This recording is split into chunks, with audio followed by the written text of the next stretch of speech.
खालसा वाहिगुरू जी की फतेह। बच्चों असी इस साल नवा सिलेबस शुरू करन जा रहे हैं +2 क्लास वास्ते, तो उसनू स्टार्ट करन तो पहला मैं आस करदा वां कि तुसी इस वीडियो नू बड़े ध्यान दे नाल सुनोगे तो अंडरस्टैंड करोगे, क्योंकि बच्चों ये जो साल है तुहाडा ये 12 साल की मेहनत है। इस करके बड़े ध्यान दे नाल तुसी +2 क्लास के सिलेबस नू अंडरस्टैंड करना है। लिटल बिल्ट टिपिकल भी आ तो ईजी भी कह सकते हैं आपां।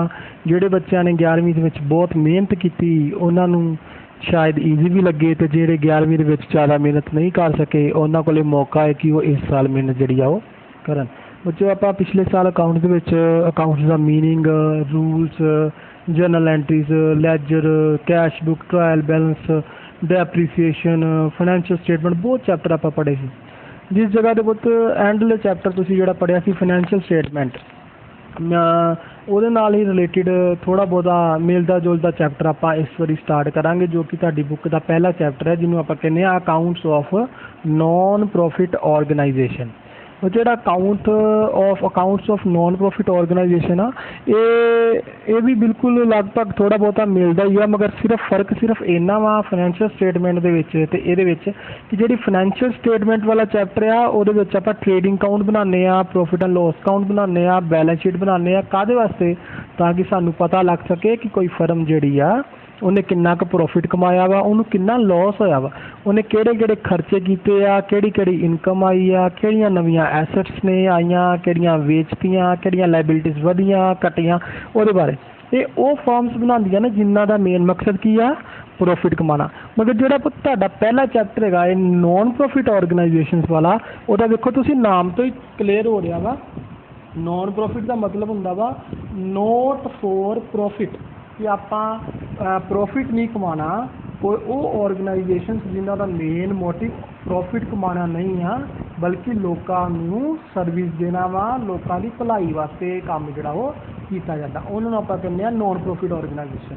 हुण जिस तरीके नाल आपां प्रॉफिट कड्ढण वास्ते अकाउंट्स बनाने आ, उस तरीके नाल नॉन प्रॉफिट ऑर्गेनाइजेशन जिहड़ियां ने उन्हां नूं भी अकाउंट्स बनाने पैंदे आ। क्यों बनाने पैंदे आ? इस करके बनाने पैंदे आ क्योंकि जेकर अपने अकाउंट्स ना बनाएंगे तो इन्हों किस तरह पता लगूगा भी किहड़े बंदे ने सानू कोई डोनेशन दी आ, किहड़ा बंदा सानू पैसा दे रहा वा, किहड़े पैसे नूं आपां किहदे वास्ते यूज़ कीता वा, किस तरह आपां नूं किहड़े बंदे नूं किहड़ी सर्विस दित्ती आ, उत्ते किन्ना खर्चा है, तो उहदे वास्ते फिर इन्हां नूं की करना पैंदा अकाउंट्स बनाने जिहड़े इन्हां वास्ते भी जरूरी हुंदे। मगर दोवां दे विच मैਨੂਫੈਕਚਰਿੰਗ कंसर्न या जिहड़ी आपां फाइनैंशियल स्टेटमेंट बनाने आ उन्हां विच ते इहदे विच मेन डिफरेंस की हैगा वा? डिफरेंस इहो ही आ कि उहनूं आपां तां करके बनाने आ कि आपां प्रॉफिट जिहड़ा वा उहनूं कैलकुलेट करना वा, ਉਹਦੇ ਵਿੱਚ ਆਪਾਂ प्रॉफिट लॉस ਵੇਖਣਾ, ਤੇ ਇਹਨੂੰ ਇਸ ਕਰਕੇ ਬਣਾਉਂਦੇ ਆ ਕਿ ਆਪਾਂ प्रॉफिट लॉस नहीं ਵੇਖਣਾ ਵਾ ਵੀ ਪੈਸਾ ਆਇਆ ਕਿੱਥੋਂ ਆ ਤੇ ਪੈਸਾ ਲੱਗਾ ਕਿੰਨਾ ਵਾ ਤੇ ਕਿੰਨਾ ਪੈਸਾ ਜਿਹੜਾ ਉਹ ਬਚ ਗਿਆ। ਬੱਚੋ ਇਸ ਚੈਪਟਰ ਦੇ ਵਿੱਚ ਆਪਾਂ ਪੜਾਂਗੇ, ਵੇਖੋ ਤੁਸੀਂ मीनिंग ਪੜਾਂਗੇ नॉन प्रॉफिट ऑर्गेनाइजेशन ਦਾ। फंड किस तरह के होंगे ने, फंड बेस्ड अकाउंटिंग की होंगी आ, आप नॉन फंड बेस्ड केड़ी आ, फंड बेस्ड केड़ी आ, receipt and payment account, income and expenditure account, दोवां दा डिफरेंस, डिफरेंट टर्म्स ने जिस तरह कोई ये यूज़ होंगी सबसक्रिप्शन, लैगेसी, डोनेशन, ले sale of assets, entrance fees, life membership fees, endowment. फिर किस तरह आप इनकम एंड एक्सपेंडिचर अकाउंट बनाना है रिसिप्ट एंड पेमेंट अकाउंट तो, या रिसिप्ट एंड पेमेंट अकाउंट बनाना है इनकम एंड एक्सपेंडिचर, ये सारा कुछ आप इस चैप्टर के जिहड़ा वो पढ़ांगे। तुसीं बच्चों हुण वेख सकदे हो कि जिस तरह नॉन प्रॉफिट ऑर्गेनाइजेशन का मीनिंग की आप गल करिए, कहता पिया वा कि जिहड़ी ट्रेडिंग ऑर्गेनाइजेशनस ने, ट्रेडिंग का मतलब जिन्हां दा मेन मकसद की आ प्रॉफिट कमाना। कहता जरूरी नहीं कि हर एक ऑर्गेनाइजेशन जिहड़ी आ वो अर्न प्रॉफिट वास्ते ही चलाई जाती है, कुछ ऐसियां भी ऑर्गेनाइजेशन जिहड़ियां होंदियां ने जिन्हां दा मेन मकसद की आ सिर्फ सर्विसिज देना, किन्हां नूं? अपने मैंबरस नूं, सोसाइटी नूं, बिना किसी प्रॉफिट नूं ध्यान च रखते हुए। आप +1 की बिजनस स्टडी में भी एक चैप्टर पढ़िया सी, किहड़ा चैप्टर पढ़िया सी? Cooperative society. ਉਹਦੇ ਵਿੱਚ ਵੀ ਆਪਾਂ पढ़िया सी ना कि कोऑपरेटिव सोसाइटी ਦੇ ਵਿੱਚ ਕੀ ਕਰਦੇ ਆ ਮੈਂਬਰਸ ਆਪਣੇ ਮੈਂਬਰਸ ਦੇ ਨਾਲ ਮਿਲ ਕੇ ਦੂਸਰਿਆਂ ਦੇ ਨਾਲ ਮਿਲ ਕੇ ਕੁਝ ਪੈਸਾ ਇਕੱਠਾ ਕਰ ਲੈਂਦੇ ਆ, ਉਸ ਪੈਸੇ ਦੇ ਨਾਲ ਇਕੱਠੀ ਪਰਚੇਜ਼ ਕਰ ਲੈਂਦੇ ਆ, ਇਕੱਠੀ ਪ੍ਰੋਡਕਸ਼ਨ ਕਰ ਲੈਂਦੇ ਆ, ਫਿਰ ਉਹਨਾਂ ਨੂੰ ਆਪਣੇ ਮੈਂਬਰਸ ਦੇ ਵਿੱਚ ਵੰਡ ਲੈਂਦੇ ਨੇ ਜਾਂ ਸੁਸਾਇਟੀ ਦੇ ਵਿੱਚ ਵੰਡ ਦਿੰਦੇ ਨੇ ਸਸਤੇ ਭਾਅ 'ਤੇ। ਕਾਹਦੇ ਕਿਉਂ ਇਸ ਤਰ੍ਹਾਂ ਵੰਡਦੇ ਨੇ? ਤਾਂ ਕਿ ਉਹ ਜਿਹੜੇ ਲੋਕ ਨੇ ਮੋਨੋਪਲੀ ਵਾਲੇ, ਜਿਹੜੇ ਲੋਕ ਦੂਜਿਆਂ ਦੀ ਐਕਸਪਲੋਇਟੇਸ਼ਨ ਕਰਦੇ ਨੇ, ਆਪਾਂ ਉਹਨਾਂ ਨੂੰ ਉਸ ਚੀਜ਼ ਤੋਂ ਉਹਨਾਂ ਤੋਂ ਬਚ ਸਕੀਏ ਤੇ ਉਹਨਾਂ ਨੂੰ ਆਪਾਂ ਹਰਾ ਸਕੀਏ। ਹੁਣ ਬੱਚਿਓ ਅੱਗੇ ਤੁਸੀਂ ਵੇਖੋਗੇ ਜਿਹੜਾ ਨੋਨ ਪ੍ਰੋਫਿਟ ਆਰਗੇਨਾਈਜੇਸ਼ਨਸ ਨੇ ਉਹ ਸਰਵਿਸਿਜ਼ ਪ੍ਰੋਵਾਈਡ ਕਰਦੇ ਨੇ ਆਪਣੇ ਮੈਂਬਰ ਤੇ ਸੁਸਾਇਟੀ ਨੂੰ। ਕਿਹੜੀਆਂ ਕਿਹੜੀਆਂ ਐਸੀਆਂ ਐਗਜ਼ਾਮਪਲਸ ਨੇ ਜਿਹੜੀਆਂ ਕਿ ਨੋਨ ਪ੍ਰੋਫਿਟ ਆਰਗੇਨਾਈਜੇਸ਼ਨਸ ਦੀਆਂ ਹੋ ਸਕਦੀਆਂ ਨੇ? ਜਿਸ ਤਰ੍ਹਾਂ ਉਹਦੇ ਵਿੱਚ ਵੇਖੋ ਕੋਈ ਸਪੋਰਟਸ ਕਲੱਬ ਆ। ਹੁਣ ਤੁਸੀਂ ਵੇਖਦੇ ਹੋ ਪਿੰਡਾਂ ਦੇ ਵਿੱਚ ਕੋਈ ਖੇਡਾਂ ਕਰਾਈਆਂ ਜਾਂਦੀਆਂ ਹੈ, ਕੋਈ ਕ੍ਰਿਕਟ ਮੈਚ ਕਰਾਇਆ ਜਾ ਰਿਹਾ ਹੈ, ਕੋਈ ਕਬੱਡੀ ਕੱਪ ਕਰਾਇਆ ਜਾ ਰਿਹਾ ਹੈ, ਕੋਈ ਵੀ ਸਪੋਰਟਸ ਜਿਹੜੀਆਂ ਨੇ ਉਹ ਕਰਾਈਆਂ ਜਾ ਰਹੀਆਂ ਬੱਚਿਆਂ ਨੂੰ ਜਾਗਰਿਤ ਕਰਨ ਵਾਸਤੇ ਕਿ ਨਸ਼ੇ ਤੋਂ ਮੁਕਤ ਰਹਿਣ, ਨਸ਼ਾ ਨਾ ਕੀਤਾ ਜਾਵੇ। ਤਾਂ ਉਹਦੇ ਵਾਸਤੇ ਹੁਣ ਦੇਖੋ ਇੰਨੇ ਵੱਡੇ ਪ੍ਰੋਗਰਾਮ ਨੂੰ ਅਰੇਂਜ ਕਰਨਾ, ਕਿਤੋਂ ਨਾ ਕਿਤੋਂ ਪੈਸਾ ਤਾਂ ਆਏਗਾ। ਤਾਂ ਪੈਸੇ ਜਾਂ ਤਾਂ ਕੋਈ NRI ਦੇ ਰਿਹਾ ਵਾ, ਜਾਂ ਕੋਈ ਗੌਰਮੈਂਟ ਪ੍ਰੋਵਾਈਡ ਕਰਦੀ ਪਈ ਆ, ਕੋਈ ਮੰਤਰੀ, ਕੋਈ ਲੋਕਲ ਬੋਡੀਜ਼ ਪ੍ਰੋਵਾਈਡ ਕਰਦੀਆਂ। ਕਾਹਦੇ ਵਾਸਤੇ? ਤਾਂ ਕਿ ਸਪੋਰਟਸ ਕਲੱਬ ਜਿਹੜਾ ਉਹ ਚੱਲ ਸਕੇ। ਕੁਝ ਸੋਸ਼ਲ ਕਲੱਬਸ ਨੇ, ਕੁਝ ਲਾਇਬ੍ਰੇਰੀਜ਼ ਨੇ, ਕੋਈ ਸਰਕਾਰੀ ਹਸਪੀਟਲ ਚੱਲਦੇ ਨੇ, ਕੋਈ ਡਿਸਪੈਂਸਰੀਜ਼ ਚੱਲਦੀਆਂ ਨੇ, ਕੋਈ ਰਿਲੀਜੀਅਸ ਡੇਰਾਜ਼ ਨੇ ਜਿਹਦੇ ਵੇਖੋ ਹੁਣ ਤੁਸੀਂ ਲੰਗਰ ਖਾਂਦੇ ਹੋ ਜਾਂ ਕਿਤੇ ਜਾਂਦੇ ਹੋ, ਅਤੇ ਉਹਨਾਂ ਨੂੰ ਚਲਾਉਣ ਵਾਸਤੇ ਵੀ ਤਾਂ ਪੈਸਾ ਚਾਹੀਦਾ। ਉਹ ਕੋਈ ਡੋਨੇਸ਼ਨ ਆ ਰਹੀ, ਉਹ ਸਾਰਾ ਕੁਝ ਜਿਹੜਾ ਕੋਈ ਟੈਂਪਲਸ ਨੇ, ਕੋਈ ਗੁਰਦੁਆਰੇ ਨੇ, ਇਹ ਸਾਰੀਆਂ ਜਿਹੜੀਆਂ ਐਗਜ਼ਾਮਪਲਸ ਨੇ ਕਿਹਦੀਆਂ ਐਗਜ਼ਾਮਪਲਸ ਨੇ? ਨੋਨ ਪ੍ਰੋਫਿਟ ਆਰਗੇਨਾਈਜੇਸ਼ਨ ਦੀਆਂ। ਕਿਉਂਕਿ ਇਹਨਾਂ ਦਾ ਸਾਰਿਆਂ ਦਾ ਹੀ ਇੱਕ ਹੀ ਮੋਟਿਵ ਆ ਕਿ ਆਪਾਂ ਸਰਵਿਸ ਦੇਣੀ ਆ, ਉਹਦੇ ਬਦਲੇ ਕੋਈ ਵੀ ਕਮਾਈ ਜਿਹੜੀ ਆ ਉਹ ਨਹੀਂ ਕਰਨੀ। ਬੱਚੇ ਉਸ ਤੋਂ ਬਾਅਦ ਆਪਾਂ ਜਦੋਂ ਨੋਨ ਪ੍ਰੋਫਿਟ ਆਰਗੇਨਾਈਜੇਸ਼ਨ ਦਾ ਮੀਨਿੰਗ ਜਿਹੜਾ ਉਹਨੂੰ ਅੰਡਰਸਟੈਂਡ ਕਰ ਲਿਆ ਕਿ ਹੁੰਦਾ ਕੀ ਆ, ਜਿਹਦਾ ਮੇਨ ਮਕਸਦ ਪ੍ਰੋਫਿਟ ਕਮਾਉਣਾ ਨਹੀਂ ਆ, ਦੂਜਿਆਂ ਦੀ ਸੇਵਾ ਕਰਨੀ, ਦੂਜਿਆਂ ਦੀ ਸਰਵਿਸ ਦੇਣੀ, ਦੂਜਿਆਂ ਨੂੰ ਆਪਾਂ ਕੋਈ ਭਲਾਈ ਦੇ ਕੰਮ ਕਰਨੇ ਉਹਨਾਂ ਵਾਸਤੇ। ਹੁਣ ਬੱਚੇ ਉਸ ਤੋਂ ਬਾਅਦ ਦੋ ਤਰ੍ਹਾਂ ਦੀ ਅਕਾਊਂਟਿੰਗ ਜਿਹੜੀਆਂ ਵਾ ਉਹ ਚੱਲਦੀਆਂ ਨੇ। ਇੱਕ ਹੁੰਦੀ ਫੰਡ ਬੇਸਡ ਅਕਾਊਂਟਿੰਗ, ਇੱਕ ਹੁੰਦੀ ਨੋਨ ਫੰਡ ਬੇਸਡ ਅਕਾਊਂਟਿੰਗ। ਤੁਸੀਂ ਨਾਮ ਤੋਂ ਹੀ ਵੇਖੋ ਕਲੀਅਰ ਆ ਤੁਹਾਨੂੰ ਫੰਡ ਬੇਸਡ। ਫੰਡ ਬੇਸ ਦਾ ਮਤਲਬ ਜਿਹੜੀ ਵੀ ਆਰਗੇਨਾਈਜੇਸ਼ਨ ਚੱਲਦੀ ਪਈ ਆ, ਜਿੰਨਾ ਚਿਰ ਤੱਕ ਉਹਦੇ ਕੋਲ ਕੋਈ ਫੰਡ ਨਹੀਂ ਹੋਏਗਾ ਉਨੀ ਦੇਰ ਤੱਕ ਉਹ ਆਰਗੇਨਾਈਜੇਸ਼ਨ ਜਿਹੜੀ ਆ ਉਹ ਨਹੀਂ ਚੱਲ ਸਕਦੀ। ਇਹਦਾ ਮਤਲਬ ਉਹਨੂੰ ਮੇਨ ਕੀ ਚੀਜ਼ ਚਾਹੀਦੀ ਆ? ਫੰਡ ਚਾਹੀਦਾ। ਜਿਹੜੀ ਆਰਗੇਨਾਈਜੇਸ਼ਨਸ ਨੂੰ ਪੈਸਾ ਚਾਹੀਦਾ ਵਾ ਉਸ ਤੋਂ ਬਿਨਾਂ ਉਹ ਨਹੀਂ ਚੱਲ ਸਕਦੀਆਂ। ਜੇਕਰ ਪੈਸਾ ਆਇਆ ਤਾਂ ਆਪਣੀ ਐਕਟੀਵਿਟੀਜ਼ ਪਰਫਾਰਮ ਕਰਨਗੇ, ਸਰਵਿਸਿਜ਼ ਲੋਕਾਂ ਨੂੰ ਦੇਣਗੇ। ਜੇ ਪੈਸਾ ਉਹਨਾਂ ਕੋਲ ਨਹੀਂ ਆਇਆ ਤਾਂ ਉਹ ਆਪਣੀਆਂ ਸਰਵਿਸਿਜ਼ ਜਿਹੜੀਆਂ ਉਹ ਨਹੀਂ ਦੇ ਸਕਦੇ। ਉਹਨਾਂ ਨੂੰ ਆਪਾਂ ਕਹਿੰਦੇ ਫੰਡ ਬੇਸਡ ਅਕਾਊਂਟਿੰਗ। ਦੇਖੋ ਉਹਨਾਂ ਲਿਖਿਆ ਸਿਸਟਮ ਆਫ ਅਕਾਊਂਟਿੰਗ, ਉਹ system accounting the in which separate funds are created, each of which can be used only for specific purpose। ਹੁਣ ਜਦੋਂ ਵੀ ਕੋਈ ਬੰਦਾ ਡੋਨੇਸ਼ਨ ਦਿੰਦਾ ਹੈ, ਉਹ ਡੋਨੇਸ਼ਨ ਜਿਹੜੀ ਆ ਉਹ ਜਾਂ ਕਈ ਵਾਰੀ ਕਹਿ ਦਿੰਦੇ ਆ ਕਿ ਮੇਰੇ ਵੱਲੋਂ ਇਹ ਬਿਲਡਿੰਗ ਤਿਆਰ ਕਰ ਦਿਓ ਬੱਚਿਆਂ ਦੀ ਐਜੂਕੇਸ਼ਨ ਵਾਸਤੇ, ਮੇਰੇ ਵੱਲੋਂ ਇਹ ਬਿਲਡਿੰਗ ਤਿਆਰ ਕਰ ਦਿਓ ਲਾਇਬ੍ਰੇਰੀ ਵਾਸਤੇ, ਮੇਰੇ ਵੱਲੋਂ ਇਹ ਬਿਲਡਿੰਗ ਤਿਆਰ ਕਰ ਦਿਓ, ਇੱਕ ਗਰਾਊਂਡ ਤਿਆਰ ਕਰ ਦਿਓ ਖੇਡਾਂ ਵਾਸਤੇ। ਅਤੇ ਉਹ ਸਪੈਸੀਫਿਕ ਪੈਸਾ ਜਿਹੜਾ ਸਪੈਸੀਫਿਕ ਫੰਡ ਦੇ ਕੇ ਜਾ ਰਿਹਾ, ਉਹ ਸਪੈਸੀਫਿਕ ਚੀਜ਼ ਵਾਸਤੇ ਦੇ ਕੇ ਜਾ ਰਿਹਾ। ਹੁਣ ਉਹ ਫੰਡ ਜਿਹੜਾ ਉਹਨੂੰ ਆਪਾਂ ਹਰ ਜਗ੍ਹਾ ਯੂਜ਼ ਨਹੀਂ ਕਰ ਸਕਦੇ। ਜਿਹੜਾ ਪੈਸਾ ਬੁੱਕਸ ਵਾਸਤੇ ਆਇਆ, ਲਾਇਬ੍ਰੇਰੀ ਵਾਸਤੇ ਆਇਆ, ਉਹਨੂੰ ਲਾਇਬ੍ਰੇਰੀ ਵਾਸਤੇ ਹੀ ਯੂਜ਼ ਕਰਾਂਗੇ। ਜਿਹੜਾ ਬਿਲਡਿੰਗ ਵਾਸਤੇ ਆਇਆ ਉਹਨੂੰ ਬਿਲਡਿੰਗ ਵਾਸਤੇ ਹੀ ਯੂਜ਼ ਕਰਾਂਗੇ। ਜਿਹੜਾ ਪੈਸਾ ਸਪੋਰਟਸ ਵਾਸਤੇ ਆਇਆ ਉਹਨੂੰ ਸਪੋਰਟਸ ਵਾਸਤੇ ਹੀ ਯੂਜ਼ ਕਰਾਂਗੇ। ਉਹਨਾਂ ਨੂੰ ਆਪਾਂ ਕਹਿੰਦੇ ਸਪੈਸੀਫਿਕ ਪਰਪਸ ਵਾਸਤੇ ਯੂਜ਼ ਕੀਤਾ। ਅਤੇ ਇਹੋ ਜਿਹੀ ਚੀਜ਼ ਜਿਹੜੀ ਕਿ ਸਪੈਸੀਫਿਕ ਪਰਪਸ ਵਾਸਤੇ ਦਿੱਤੀ ਜਾਂਦੀ ਆ, ਉਹਨਾਂ ਫੰਡ ਨੂੰ ਕੀ ਕਹਿੰਦੇ ਆਪਾਂ? ਫੰਡ ਬੇਸਡ ਅਕਾਊਂਟਿੰਗ ਕਹਿੰਦੇ ਆ। ਉਹ ਆਰਗੇਨਾਈਜੇਸ਼ਨ ਜਿਹੜੀਆਂ ਕਿ ਸਪੈਸੀਫਿਕ ਫੰਡ ਦੇ ਬੇਸ 'ਤੇ ਚੱਲਦੀਆਂ ਪਈਆਂ ਉਹਨਾਂ ਨੂੰ ਫੰਡ ਬੇਸਡ ਅਕਾਊਂਟਿੰਗ ਸਿਸਟਮ ਆਪਾਂ ਕਹਿੰਦੇ ਆ। ਤੁਸੀਂ ਅੱਗੇ ਵੇਖੋਗੇ, ਅੱਗੇ ਤੁਸੀਂ ਧਿਆਨ ਨਾਲ ਦੇਖੋ, ਫੰਡ ਬੇਸਡ ਅਕਾਊਂਟਿੰਗ ਤੋਂ ਬਾਅਦ ਤੇ ਅੱਗੇ ਆ ਜਾਂਦਾ non fund based accounting.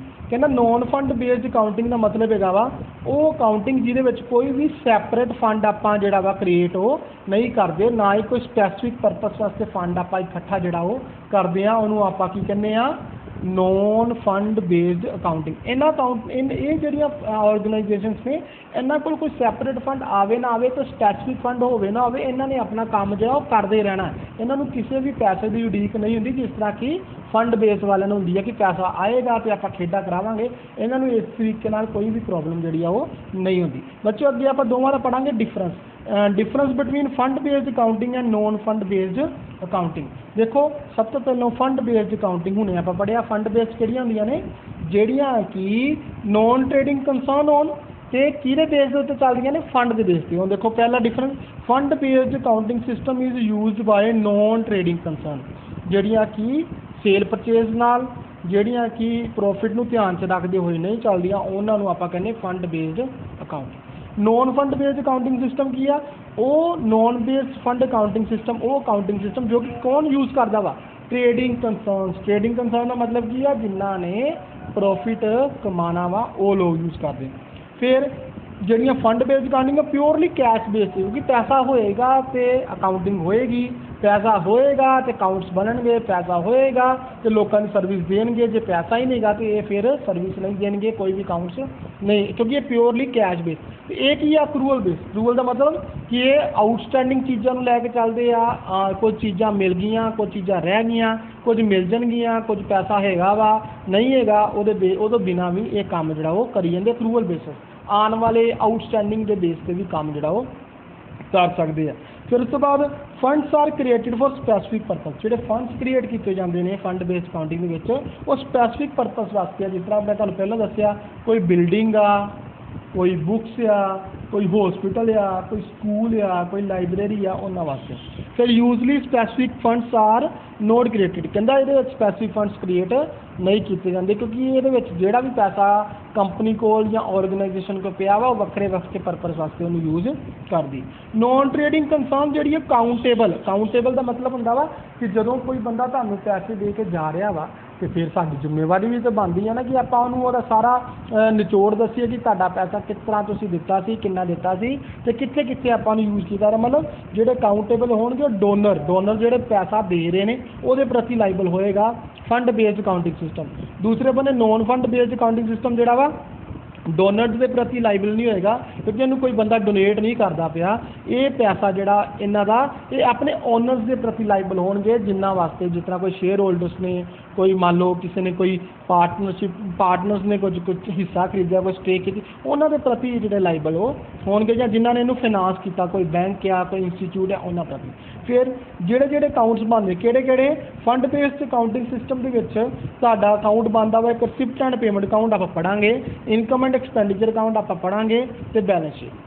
Non fund ਦੇ ਵਿੱਚ ਕਿਹੜੇ ਅਕਾਊਂਟਸ ਬਣਦੇ ਨੇ? Trading and profit and loss account ਤੇ ਬੈਲੈਂਸ ਸ਼ੀਟ। ਇਹ ਤੁਸੀਂ ਪਿਛਲੇ ਸਾਲ ਫਾਈਨੈਂਸ਼ੀਅਲ ਸਟੇਟਮੈਂਟ ਦੇ ਵਿੱਚ ਜਿਹੜਾ ਉਹ ਸਾਰਾ ਪੜਿਆ ਸੀ। ਹੁਣ ਬੱਚੋ ਅੱਗੇ ਆ ਗਿਆ ਤੁਹਾਡਾ ਕਿ books of non profit organise ਕਿ ਜਿਹੜੀਆਂ ਜਿਸ ਤਰ੍ਹਾਂ ਆਪਾਂ ਪ੍ਰੋਫਿਟ ਆਰਗੇਨਾਈਜੇਸ਼ਨ ਵਾਸਤੇ ਕਿਤਾਬਾਂ ਬਣਾਉਂਦੇ ਆ, ਆਪਾਂ ਕਹਿੰਦੇ trading account, profit and loss account, balance sheet, ਇਸੇ ਤਰੀਕੇ ਨਾਲ ਨੋਨ ਪ੍ਰੋਫਿਟ ਆਰਗੇਨਾਈਜੇਸ਼ਨ ਵਾਸਤੇ ਵੀ ਕਿਤਾਬਾਂ ਬਣਦੀਆਂ ਨੇ ਕਿਉਂਕਿ ਇਹਨਾਂ ਦਾ ਮੇਨ ਮਕਸਦ ਪ੍ਰੋਫਿਟ ਕਮਾਉਣਾ ਨਹੀਂ ਆ। ਮਗਰ ਪ੍ਰੋਫਿਟ ਭਾਵੇਂ ਕਮਾਉਣਾ ਨਹੀਂ ਹੈ ਮਗਰ ਫਿਰ ਵੀ ਹਿਸਾਬ ਕਿਤਾਬ ਤੇ ਰੱਖਣਾ ਹੀ ਪਏਗਾ ਕਿ ਪੈਸਾ ਆਇਆ ਕਿੱਥੋਂ ਆ, ਪੈਸਾ ਜਾ ਕਿੱਥੇ ਰਿਹਾ, ਸਾਰੀਆਂ ਚੀਜ਼ਾਂ ਦਾ। ਤੇ ਕਿਹੜੀਆਂ ਬੁੱਕਸ ਜਿਹੜੀਆਂ ਇਹਨਾਂ ਦੇ ਵਿੱਚ ਸਾਡੀਆਂ ਜਿਹੜੀਆਂ ਉਹ ਬਣਦੀਆਂ ਨੇ। ਕਹਿੰਦਾ various books generally maintained by these institutes. ਕਿਹੜੀਆਂ? ਮੈਂਬਰ, ਰਜਿਸਟਰ ਆਫ ਮੈਂਬਰ ਕਿ ਕਿਹੜੇ ਮੈਂਬਰਸ ਇਹਦੇ ਗਏ ਉਹਨਾਂ ਸਾਰਾ ਨਾਮ, ਵੇਰਵਾ, ਸਾਰਾ ਕੁਝ। ਫਿਰ ਜਿਹੜੀਆਂ ਮੀਟਿੰਗਸ ਟਾਈਮ ਟੂ ਟਾਈਮ ਇਹਨਾਂ ਵਿੱਚ ਹੁੰਦੀਆਂ, ਕੋਈ ਸਪੋਰਟਸ ਕਲੱਬ ਵਾਲਿਆਂ ਨੇ ਮੀਟਿੰਗ ਕੀਤੀ ਕਿ ਇੰਨੀ ਤਰੀਕ ਨੂੰ ਖੇਡਾਂ ਕਰਾਉਣੀਆਂ, ਉਹ ਸਾਰੇ ਰਿਕਾਰਡ ਜਿਹੜੇ ਰੱਖਣੇ, ਕੈਸ਼ ਬੁੱਕ ਬਣਾਉਣੀ, ਪੈਸਾ ਆ ਕਿੱਥੋਂ ਰਿਹਾ ਹੈ, ਪੈਸਾ ਲਾ ਕਿੱਥੇ ਰਹੀ, ਉਹਦਾ ਸਾਰਾ ਰਿਕਾਰਡ ਜਿਹੜਾ ਉਹ ਬਣਾਉਣਾ ਪੈਂਦਾ। ਫਿਰ ਜਦੋਂ ਸਾਲ ਦਾ ਐਂਡ ਹੁੰਦਾ ਵਾ, ਐਂਡ ਆਫ ਅਕਾਊਂਟਿੰਗ ਈਅਰ, ਕਿਹੜੇ ਅਕਾਊਂਟਸ ਇਹਨਾਂ ਦੇ ਬੇਸ ਤੇ ਬਣਾਏ ਜਾਂਦੇ ਨੇ? ਇੱਕ ਹੁੰਦਾ ਵਾ ਰਿਸਿਪਟ ਐਂਡ ਪੇਮੈਂਟ ਅਕਾਊਂਟ, ਇੱਕ ਹੁੰਦਾ ਇਨਕਮ ਐਂਡ ਐਕਸਪੈਂਡੀਚਰ ਅਕਾਊਂਟ ਤੇ ਇੱਕ ਹੁੰਦਾ ਵਾ ਬੈਲੈਂਸ ਸ਼ੀਟ। ਤੇ ਇਹ ਤਿੰਨ ਤਰ੍ਹਾਂ ਦੇ ਅਕਾਊਂਟ ਜਿਹੜੇ ਆਪਾਂ ਉਹ ਬਣਾਏ ਜਾਂਦੇ ਆ। ਇਹ ਜ਼ਿਆਦਾ ਡਿਫੀਕਲਟ ਨਹੀਂ ਹੈ ਬਿਲਕੁਲ। ਤੁਸੀਂ ਪਿਛਲੇ ਸਾਲ ਕੁਝ ਚੀਜ਼ਾਂ ਇਹਦੇ ਵਿੱਚੋਂ ਪੜ੍ਹੀਆਂ ਨੇ, ਤੁਸੀਂ ਇਹਨੂੰ ਜਦੋਂ ਧਿਆਨ ਨਾਲ ਪੜ੍ਹੋਗੇ ਤੁਹਾਨੂੰ ਬਹੁਤ ਜ਼ਿਆਦਾ ਜਿਹੜਾ ਉਹ ਈਜ਼ੀ ਲੱਗੇਗਾ। ਇੰਨਾ ਜ਼ਿਆਦਾ ਡਿਫੀਕਲਟ ਕੰਮ ਨਹੀਂ ਹੈ। ਤੁਸੀਂ ਹੁਣ ਅਜੇ ਤੱਕ ਜੋ ਆਪਾਂ ਪੜ੍ਹਿਆ ਉਹਦੇ ਵਿੱਚ ਆਪਾਂ ਪੜ੍ਹਿਆ ਵਾ ਕਿ ਨੋਨ ਪ੍ਰੋਫਿਟ ਆਰਗੇਨਾਈਜੇਸ਼ਨ ਦਾ ਮਤਲਬ ਕੀ ਆ ਕਿ ਉਹ ਆਰਗੇਨਾਈਜੇਸ਼ਨਸ ਜਿਹੜੀਆਂ ਸੋਸਾਇਟੀ ਨੂੰ ਮੈਂਬਰਸ ਨੂੰ free of cost services provide ਕਰ ਰਹੇ ਨੇ ਜਿਨ੍ਹਾਂ ਦਾ ਮੇਨ ਮਕਸਦ ਪ੍ਰੋਫਿਟ ਕਮਾਉਣਾ ਨਹੀਂ ਆ। ਇਹਦੇ ਵਿੱਚ ਹਸਪੀਟਲਸ, ਕੋਈ ਲਾਇਬ੍ਰੇਰੀਜ਼, ਕੋਈ ਸਪੋਰਟਸ ਕਲੱਬਸ, ਇਹ ਸਾਰੀਆਂ ਚੀਜ਼ਾਂ ਜਿਹੜੀਆਂ ਉਹ ਆ ਜਾਂਦੀਆਂ ਨੇ। ਫਿਰ ਆਪਾਂ ਪੜ੍ਹਿਆ ਕਿ ਦੋ ਤਰ੍ਹਾਂ ਦੀ ਅਕਾਊਂਟਿੰਗ ਆਪਾਂ ਲੈ ਕੇ ਚੱਲਦੇ, ਇੱਕ ਫੰਡ ਬੇਸਡ, ਇੱਕ non fund based. Fund based ਉਹ ਕੰਸਰਨਸ ਜਿਹੜੀਆਂ ਕਿ ਨੋਨ ਟ੍ਰੇਡਿੰਗ ਹੋਣਗੀਆਂ, ਨੋਨ ਫੰਡ ਉਹ ਜਿਹੜੀਆਂ ਕਿ ਟ੍ਰੇਡਿੰਗ ਕੰਸਰਨਸ ਹੋਣਗੀਆਂ। ਟ੍ਰੇਡਿੰਗ ਦਾ ਮਤਲਬ ਹੁੰਦਾ ਵਾ ਪ੍ਰੋਫਿਟ ਕਮਾਉਣ ਵਾਲੀਆਂ ਕੰਸਰਨਸ ਤੇ ਨੋਨ ਟ੍ਰੇਡਿੰਗ ਦਾ ਮਤਲਬ ਜਿਨ੍ਹਾਂ ਨੇ ਪ੍ਰੋਫਿਟ ਨਹੀਂ ਕਮਾਉਣਾ। ਫਿਰ ਆਪਾਂ ਪੜ੍ਹਿਆ ਕਿ ਉਸ ਤੋਂ ਬਾਅਦ ਇਹ ਕੈਸ਼ ਬੇਸਿਸ ਹੁੰਦੇ ਫੰਡ ਬੇਸਡ, ਔਰ ਨੋਨ ਕੈਸ਼ ਹੁੰਦੇ ਨੇ, ਸਪੈਸੀਫਿਕ ਪਰਪਸ ਵਾਸਤੇ ਯੂਜ਼ ਕੀਤੇ ਜਾਂਦੇ ਨੇ। ਇਹਨਾਂ ਦਾ ਕੋਈ ਸਪੈਸੀਫਿਕ ਪਰਪਸ ਨਹੀਂ ਹੁੰਦਾ। ਜਿਨ੍ਹਾਂ ਕੋਲੋਂ ਪੈਸਾ ਮਿਲਿਆ ਆਪਾਂ ਉਹਦੇ ਪ੍ਰਤੀ ਲਾਇਬਲ ਹੈਗੇ ਆ, ਉਹਨੂੰ ਦੱਸਣਾ ਪਏਗਾ। ਇਹ ਸਿਰਫ ਓਨਰਸ ਦੇ ਪ੍ਰਤੀ ਜਾਂ ਜਿਹੜੇ ਸ਼ੇਅਰ ਹੋਲਡਰਸ ਨੇ ਜਾਂ ਜਿਨ੍ਹਾਂ ਕੋਲੋਂ ਪੈਸਾ ਉਧਾਰ ਲਿਆ ਉਹਦੇ ਪ੍ਰਤੀ, ਫਾਈਨਾਂਸ ਜਿਨ੍ਹਾਂ ਨੇ ਕੀਤਾ ਉਹਦੇ ਪ੍ਰਤੀ ਲਾਇਬਲ ਨੇ, ਮੈਨੇਜਮੈਂਟ ਦੇ ਪ੍ਰਤੀ ਲਾਇਬਲ ਨੇ। ਫਿਰ ਇਹਨਾਂ 'ਚ ਅਕਾਊਂਟ ਬਣਦੇ ਨੇ receipt and payment account, income and expenditure ਤੇ ਬੈਲੈਂਸ ਸ਼ੀਟ। ਇਹਦੇ ਵਿੱਚ ਬਣਦੇ ਨੇ ਦੂਸਰੇ ਵਿੱਚ trading account, profit and loss account ਤੇ ਬੈਲੈਂਸ ਸ਼ੀਟ। ਇਹ ਸਾਰੀਆਂ ਚੀਜ਼ਾਂ ਆਪਾਂ ਹੁਣ ਤੱਕ ਜਿਹੜੀਆਂ ਉਹ ਪੜ੍ਹ ਲਈਆਂ। ਠੀਕ ਹੈ।